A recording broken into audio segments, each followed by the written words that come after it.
God, I'm telling you, my dogs are barking today. But man, my dogs are barking. Well, welcome in to the My Dogs Are Barking podcast. And this week, we are doing a week 4 matchup prediction show. I am one of your hosts, Landon. Austin's not with me today, but just wanted to look at the matchups this week. I know week 5, next week's going to be pretty insane. Alabama hosting Georgia for a potentially, I guess, top 5 matchup. Going to be insane there, but wanted to at least look at the matchups this weekend. There are several very intriguing matchups in the day, especially towards that kind of 3:30-ish range, 2:30 kickoffs. But the evening game, the game that a lot of people are talking about, Oklahoma and Tennessee, we will get to at the very end. That's going to be a matchup on ABC in Josh Heupel's return back to the University of Oklahoma, where obviously he played at Oklahoma. Obviously been involved in coaching. And so Josh Heupel going back there is going to be huge, but it's also Oklahoma's very first SEC matchup for the SEC. So they're going to have an SEC type of crowd, maybe, possibly. Everybody getting very excited about it. Tennessee obviously will travel because they are a top 10 team. That's going to be interesting. But as I mentioned, we'll get to that later. As we're are filming this, Nebraska and Illinois are still a couple of hours away from kicking off. So that one just has me getting the opposite wrong, or getting whatever choice I make. I have a feeling that was going to be wrong, but I'm going to go for it anyway. Nebraska's favored in this game, I think, by 8.5, 8 points. Nebraska's got very good defense. Their quarterback, Illinois has very good defense. Their quarterback, Luke Altmaier, the Ole Miss transfer, the guy from Starkville High School, has had a very good season thus far. I think he's going to be one of the better quarterbacks in Illinois system, which is usually just kind of a ground and pound because of Brett Bielema as their head coach. But Nebraska, while they have not really been challenged, is a very good team. Dylan Raiola has looked very good early on. I'm going to take Nebraska in this game, although I don't think it's going to be by 8. I think it's going to be a little bit closer game, maybe a field goal, because of the fact that Nebraska has not played anybody. So Raiola, while he has looked good, he beat up on a Colorado team that defensively does not have the same. Defensively, is not as tough as Illinois is. Obviously, Travis Hunter's at Colorado, but nothing when you think about all 11 players on the field for Illinois. I think that Raiola is going to have some more issues. So I think Nebraska is going to win that game, but I don't think it's going to be a blowout. I think it's going to be within the 8. And Illinois keeps it somewhat close. The next game, I'll very briefly, Clemson and NC State. NC State's got all kinds of quarterback issues right now. Grayson McCall has not looked the part for NC State, and Clemson just simply is trying to show they need to be respected. I think Clemson. I think Clemson is favored by 20.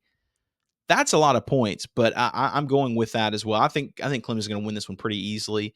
The next one, Mississippi State and Florida. We picked this game earlier in the week when we were on our show, State of the Dogs, at the beginning part of the week with Austin. This is such an interesting game. People have heard the narratives. I won't go over them to the extreme that everybody else has. But if Florida loses this game, Billy Napier likely is going to be let go. Mississippi State, for as horrible as a season as they have looked, have gained some traction as of late. Former 5-star safety Tony Mitchell committed to them, former Alabama guy.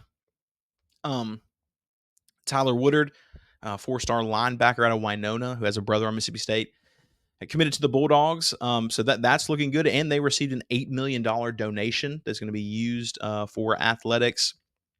Mississippi State has a little bit of that going right now that has gotten a little bit more traction with the fans. Florida's only favored in this game by 6.5 points. I do think Mississippi State is going to make this more of a game than they have played, but Florida in the end is going to cover these 6 points fairly easily, I would say, just because of the inadequate defensive line play for Mississippi State. So I think Florida wins this game by 2 touchdowns, maybe even 2.5, maybe a 17-point game. I don't think Mississippi State is going to be blown out to the extent they were against Toledo, as odd as that sounds. But I think Florida ends up winning this game. Michigan and USC, man, this is a game that if this was last season would have been talked about a lot more. And I feel like a lot of people are talking about this game, and it's because Michigan has not looked great. They were very sluggish against Arkansas State. They don't have anybody who can play quarterback, but What Michigan does have is a defense, and while Miller Moss and USC has looked very good, very comparable, they're I don't think they've gone up against a defense like this. LSU did not have a defense anywhere near what Michigan is. USC is going to win this game, but this game is not going to be a big blowout. People are saying that. I don't think they've been tested, and this Michigan defense is pretty good. And I know you bring up Texas doing really well against Michigan, but I don't think that USC has the same dogs that Texas does. I think Texas has NFL talent all over the field. I think there's a couple of special players for USC. So anyway, I'm going to take USC in this game. I think it's actually going to be very close. I'm going to take the Trojans by 3 in a very close game.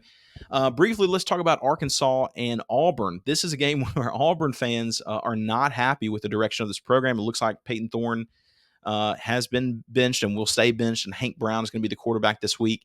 Talon Green and company for Arkansas, they have looked really good until the first half last week, where they were down to UAB 17-3, and they stormed back. They took care of business. They did what a better team should do. But this seems like an opportunity for Arkansas and Arkansas's underdogs in this game.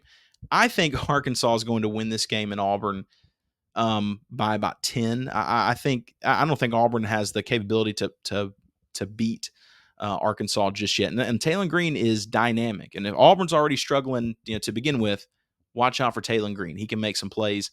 OSU and Utah, I think this is just going to be a great game. I genuinely can say I do not know who's going to win this game. It seems like Utah has the better team, but they don't have better quarterback play at this moment. Cam Rising with 2 broken fingers on his throwing hand, that's an issue. So I don't know who's going to win this game, but I do know that they are not going to score a ton of points. I would say both defenses are probably going to hold up. I do not know who will win this game. This is just one of those games. If you're looking for a fun game that you do not have to emotionally invest in, this is the one for Saturday. I'm going to skip over Miami and USF. I like Alex Golish and USF, but Cam Ward is an issue. Cal is actually, they are undefeated going into Tallahassee, and Florida State has not won a game yet. Many people are picking Cal to win this game straight up because of how Florida State has played thus far. I just got to tell you, I don't see it. I think 0-3 Florida State, they're going to figure something out, and they're going to win this game. I mean, just looking at records and watching Florida State play the past couple of weeks, it's easy to take Cal, but I think DJU and company is going to make a couple more plays. Florida State wins this game by a touchdown. Baylor and Colorado. Baylor's really struggling. Colorado is struggling. I don't really know. I don't know if by watching this game, if you can be excited about either team winning. But overall, I think the Buffs can pull it out. It's a night game in Folsom Field, so that gives Colorado a huge advantage, and of the ability to make a couple more plays. I think Colorado beats Baylor by 7. And lastly, it is Oklahoma and Tennessee. Tennessee is favored by 7 points in this game. And people all week have been saying it's going to be a lot more than 7 points. That Tennessee, because of their quarterback play, is just going to dominate this game and win by several touchdowns. People are wondering how Oklahoma is going to play. I got to say, while Nico is really good, and he appears to be the real deal, this is his first true road start. Oklahoma wants to show people they are here to stay. They are here to be an SEC team, to show that they have that night kind of atmosphere. I think this one, while Tennessee's only favored by 7, I think that's probably right on the money. I don't think this is some sort of game where Tennessee rolls Oklahoma. I don't see that at all. I think Nico, again, very good quarterback, but this defense is going to be ready and prepared. There's just a lot of motivation on the Oklahoma side. And I know Tennessee wants to do well for their coach and they want to do that. But at the end of the day, you still have a very young quarterback who's incredibly talented going on the road for a first-time SEC matchup for Oklahoma. They want to show we are here and we are ready to show that we belong in the SEC. So this one is probably, I think Tennessee wins this game. But I don't know. I said 7. I think that might even be too many points. I think it might even be under the 7. But Tennessee is going to end up winning this game. But Oklahoma, do not discount them. I think Oklahoma is going to be ready. Jackson Arnold, he is due for a very big performance. There's just a lot of motivation on Oklahoma's side that I don't think people are giving credit for. So it's going to be a great weekend of college football. Man, it's going to be so much fun. But as for the My Dogs Are Barking podcast, those are our predictions for this weekend. I hope you enjoy watching the games. It's going to be very fun. Next week, week 5, is going to be huge. But give this weekend some credit. It's going to be a great weekend of college football. Saturday night should be something special. Thanks so much for listening to the My Dogs Are Barking podcast. We'll catch you next time with my co-host, Austin.